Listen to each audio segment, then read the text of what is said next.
देखो ऐसा है कि ये मनुष्य शरीर जो है विचारणीय बात है यार जी कि 84 लाख योनि है और उन योनियों में जो कर्म किए जाते हैं वो मनुष्य शरीर में जो कर्म किए जाते हैं वो इन 83,90,999 योनियों में भोगे जाते हैं जी।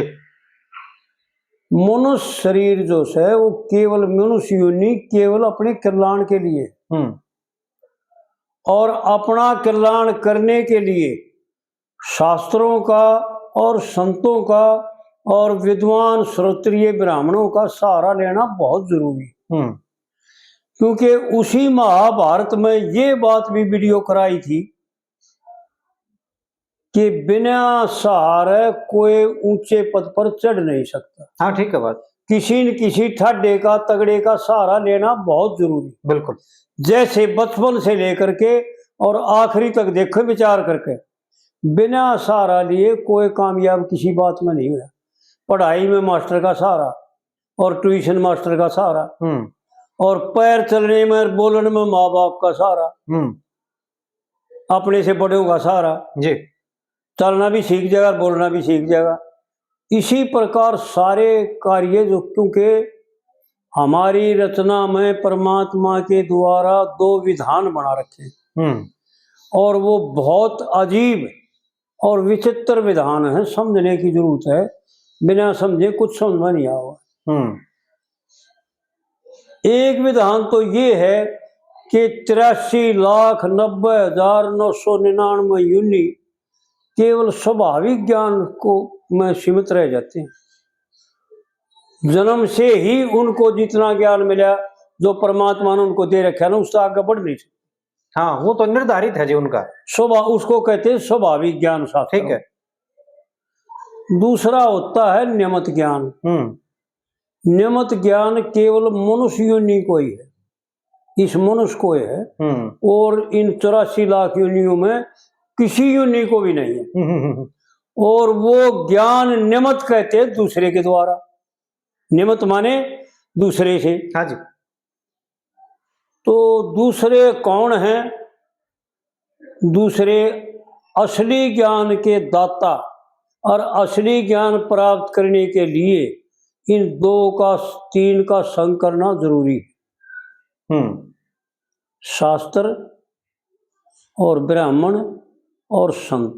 क्योंकि संत तो परमात्मा के मर्मज्ञ होते हैं जी। वो सब तरह से शास्त्रों के भी माहिर होते हैं और परमात्मा का भी प्राप्ति किए हुए माहिर होते हैं। और ब्राह्मण शास्त्रों के मर्मज्ञ होते हैं।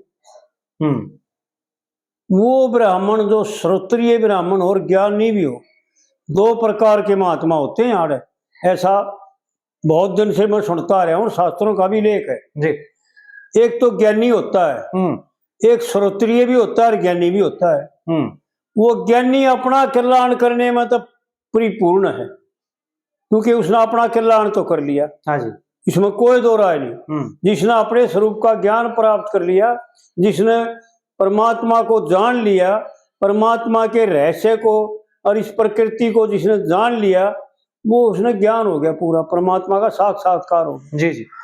लेकिन वो दूसरे का कल्याण करने में इतना सामर्थ्य नहीं, इतना सक्षम नहीं जितना सक्षम श्रोत्रिय होता है। दूसरे का कल्याण करने में ज्ञानी भी और श्रोत्रिय भी हो, वो जल्दी से जल्दी आसान तरीके से सुलभ उसको समझाने में कामयाब होगा। और ज्ञानी जो श्रोत्रिय नहीं है, ज्ञानी है, वो उसको समझाने में इतना सक्षम नहीं होगा। तो इसलिए जो है ना श्रोत्रिय भी हो और ज्ञानी भी हो और ब्राह्मण भी हो, क्योंकि ब्राह्मण की ही सेवा भगवान की सेवा है। ऐसा मैंने आज भी पढ़ा था महाभारत पर्व में। भीष्म पितामह बताते हैं युधिष्ठिर को कि पीपल का वृक्ष और भगवान और ब्राह्मण और गौ, ये 4 कल्याण के मार्ग परमात्मा ने उन जीवों के लिए वे दे रखे हैं जो जीव मंदबुद्धि है। खास करके मैं बात बताऊं, खास करके समझ ले भाई, कि जिनको ज्ञान नहीं ना, वो इन चारों की सेवा करके, पीपल को नमस्कार करके, पीपल में पानी डालकर, पीपल के चरण छू करके, जोत बत्ती करके, पूजा करके, और पीपल के अंदर परमात्मा का वास है।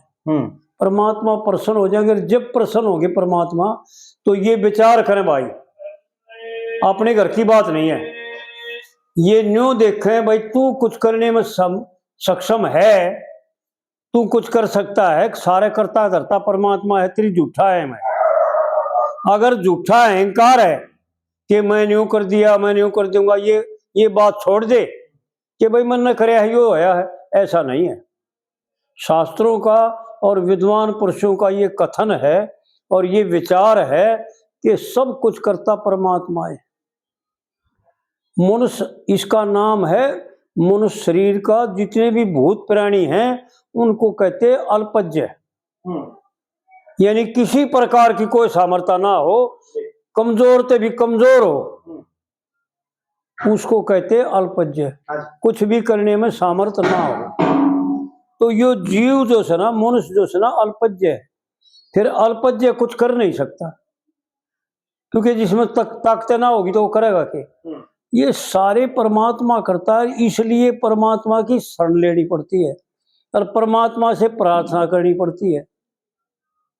जो परमात्मा की शरण में चला गया, जो गौ ब्राह्मण साधु इनकी सेवा करता है, इनको भगवान मान के सेवा तो इनकी करे, और नहीं, जीव मात्र की सेवा करने का अधिकार केवल मनुष्य को है।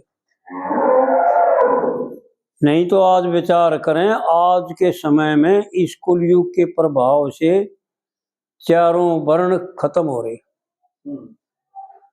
खत्म किसे कहते हैं? विचार करें भाई, मैं अपने घर से नहीं कहता, विचार करें, ऐसा शास्त्रों का तो मत है, लेकिन विचार करें कि भाई वर्ण किसने बनाए थे? मनु भगवान ने, और मनु ने वो वर्ण बनाए थे, अपने घर तक कुछ नहीं बना रखे, जो परमात्मा ने रचना रची थी पहले, क्योंकि परमात्मा ने अपने शरीर से 4 भागों में सृष्टि की रचना करी, और 4 तरह से और 4 अंगों से इस सृष्टि की रचना कर रखी है। विचार करके देखें, ऐसा शास्त्रों का लेख है कि मुख से और उर से और भुजाओं से और जांघों से, और फिर शरीर बदल करके औड़े शरीर, औड़ी करोड़ से सौड़ी करोड़ से, इसी प्रकार यानी औड़े अंग से सौड़े अंग से इस सृष्टि की रचना कर रखी। और पैरों से वृक्षों की भी, हरेक जितनी भी रचना है, ये सब परमात्मा का स्वरूप है और सब कुछ ज्ञानमय है। लेकिन ये 4 वर्ण जो बनाए थे, ये मनु भगवान ने इसलिए बनाए थे कि सब के सब जो है ना, आराम तो समझ ले में और आराम तो अपना कल्याण कर ले, थोड़े में तान बाज जाएगी, घना दुखी ना होना पड़ेगा, घना बोझ ना ढोना पड़ेगा, ठीक है। लेकिन हमने गलत समझ लिया। शास्त्रों का भी ऐसा ही मत है और पंडित जी ने भी कथवी रखा है, वेद कहें सोए मनु कहे, सोए ऋषियों की मर्याद जी, और सोच समझ के धरी विधि ने इस दुनिया की बुनियाद। तो भाई विचार करो, किसी ने मानस के द्वारा ये बातें नहीं कही जा करती और नहीं उत्पन्न की जा करती। ये तो परमात्मा ने सबसे पहले इस सृष्टि की रचना करी, जब इसका अंजाम बनाया था। जैसे बच्चा पैदा होने से पहले 4 महीने पहले माँ की दूधिया में दूध आ जाता है ना, हाँ जी, इसी प्रकार सबसे पहले ये वेद रचे थे, यानी शास्त्र रचे थे। इनको कहते 14 विद्या। ये भी महाभारत का प्रकरण है, और ये भी वीडियो करवा रखे हमने, पढ़ के देखे, उस वीडियो ने देखे, महाभारत ने पढ़ के देखे। कि ये 14 विद्या हैं, ये 14 विद्या पूरे संसार का कल्याण करने के लिए, और भगवान ने सबसे पहले इनको रचा था, लेकिन इनको ग्रहण करने वाला की जरूरत पड़ी। फिर तो सबसे पहले इनको ग्रहण करने वाले ब्राह्मण रचे थे मुख के द्वारा परमात्मा ने। फिर इनकी रक्षा करने की जरूरत पड़ी थी, भाई इनका रक्षा कौन करेगा, नहीं बदमाश लोग इन्हें बर्बाद कर देंगे और इनको व्यर्थ कर देंगे, क्योंकि जैसे ही व्यर्थ कर रखे क्षत्रिय ना रहे तो ये व्यर्थ हो कर दिया, सब सारे धर्म कर्म व्यर्थ कर दिए, कोई मानता नहीं। इसकी वजह केवल ये दो ही बात से, ना ब्राह्मण रहे ना क्षत्रिय रहे। तो फिर क्षत्रिय पैदा करे भगवान ने अपनी भुजाओं से, और उनका सेवक, उनकी व्यवस्था बनाने के लिए, उनको सामान लिया करके देने के लिए, यज्ञ करना, हवन करना, उसका सामान लाना, सुविधा लानी, घी लाना, ये वैश्य को रचा था परमात्मा ने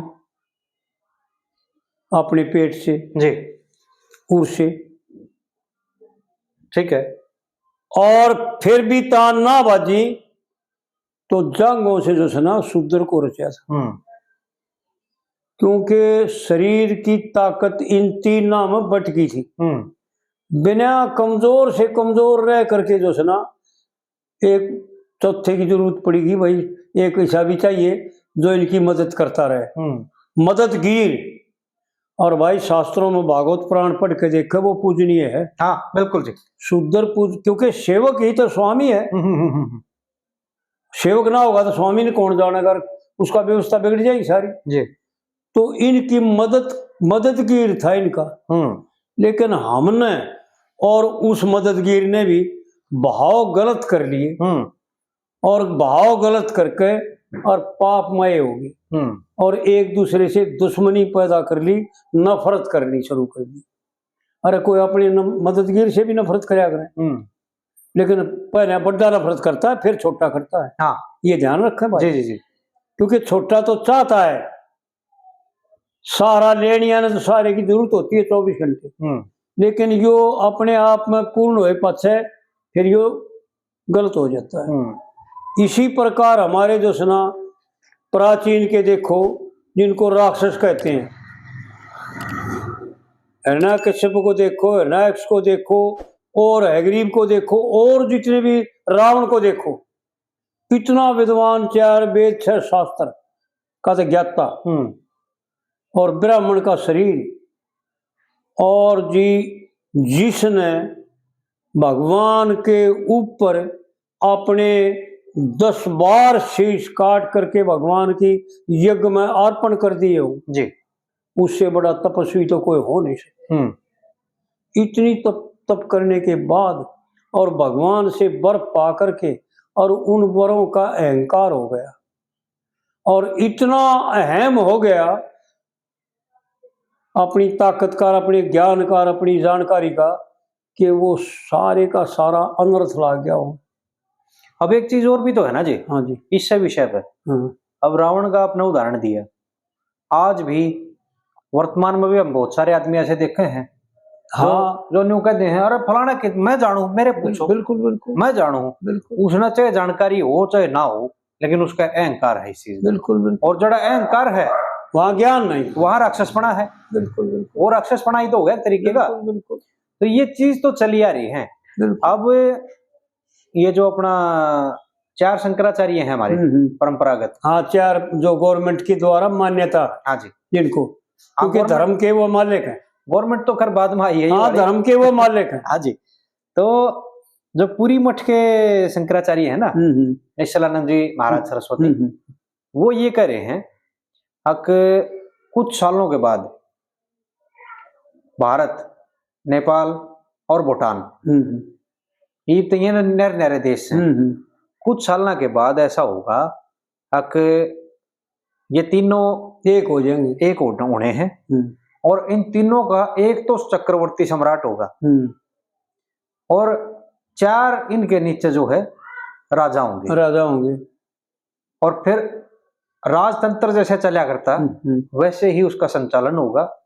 और बोला कुछ क्षत्रिय राजकुमार भी जो हम तैयार करने लग रहे हैं, अभी गुरुकुला में है वो, और वो भी आगे चल के मतलब पायलट प्रोजेक्ट है ये चल रहा है। बिल्कुल बिल्कुल। और आगे चल के जो है उनमें से सम्राट हम और राजा घोषित करेंगे चल के, कुछ इस प्रकार की वो कह रहे हैं। हाँ बिल्कुल। आपने लगा ऐसा कुछ हो जाएगा? हाँ बिल्कुल। देखो जी ऐसा है, एक तो जो गुरुकुल है उनमें जैसी जिनको शिक्षा दी जाएगी, जैसा उनको चुन करके बनाया जाता है, जिन मसालों से तैयार किया जाता है, चमक तो उसी आओगी। हाँ जी।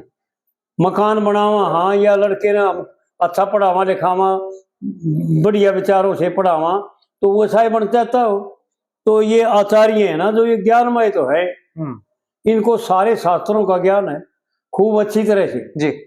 और ये जिनको अक्षत्रिय बनाना चाहते हैं वो तो अक्षत्रिय बनेंगे, स्वभाव से भर देंगे इनको ये, क्योंकि जिनको बार बार बार बार बार बार बचपन से लेकर के और उम्र जब तक फैले 25 वर्ष तक एक बात भरी जाती है जिसके दिमाग में, तो वह ठोक ठोक के भर जाती है, वह फिर इकट्ठे हो जाती है, वह परिवर्तन नहीं होता उसका, फिर आकार ले है। हाँ, वो परिपक्व हो जाती है वह जी। और दूसरी प्रकार ये कि ये आचार्य भी बनाओगे, फिर विद्वान ब्राह्मण भी बनाओगे। हाँ जी, हाँ जी। क्योंकि क्षत्रिय बनाओगे तो ब्राह्मण बनाओगे। जी, जी। ब्राह्मण और क्षत्रिय दोनों के बिना इस संसार का कल्याण नहीं। ये चारों वर्ण कोई दो नहीं है, एक ही है। हाँ जी। ये पहले भी वीडियो में बताया था कि ये एक ही पिता से पुत्र उत्पन्न हुए हैं और एक भाई है चारों के चारों, और एक ही इनकी जाति है, उसका एक ही इनका धर्म है। ये हो गया ना जी, एक बाप का पैदा हुए, कर्म के अनुसार उन्हें काम मिल गया। वो तो बाप का कहना है, किसी और ने दे रखा। हाँ जी। परमात्मा ने दे रखा है, तो अपने पुत्र भले तू यो कर ले, तू यो कर ले, तो सोच के दिया होगा ना जी। यह तुम्हारी मूर्खता ही है जो आपने कहा ना हम। हाँ हाँ हाँ।